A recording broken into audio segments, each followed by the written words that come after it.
आज तो कोई भी बातचीत नहीं की, डायरेक्ट आज युद्ध छिड़ गया। 18 दिन तक लगातार जामवंत और भगवान कृष्ण के बीच में युद्ध चला। कितने दिन तक? 18 दिन तक। जब मेरे द्वारकाधीश ने आज जामवंत की एक एक नस ढीली कर दी, एक एक पसली जब ढीली कर दी, तो आज वो जामवंत जी हाथ जोड़कर खड़े हो गए।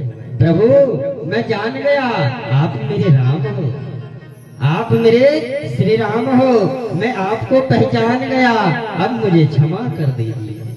आज मेरे गोविंद खड़े हो गए।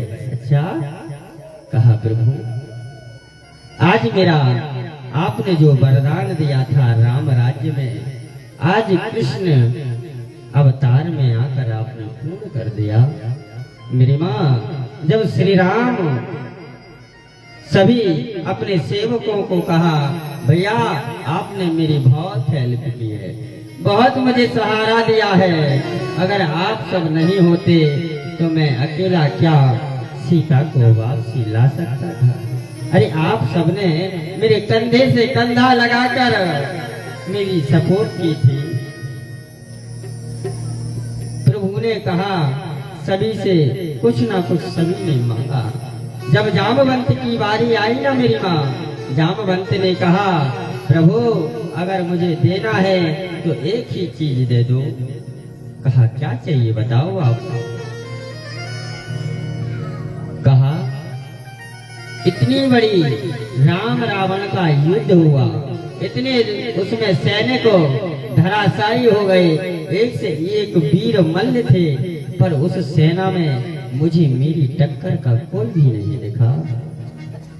कहा, आपकी टक्कर का कोई नहीं दिखा तो मैं क्या करूं? कहा, मैं आपसे युद्ध करना चाहता हूं, केवल आप ही मेरी टक्कर के सामने थे। राम ने कहा, जाऊं, अभी मैं मर्यादा पुरुषोत्तम श्री राम के रूप में हूँ।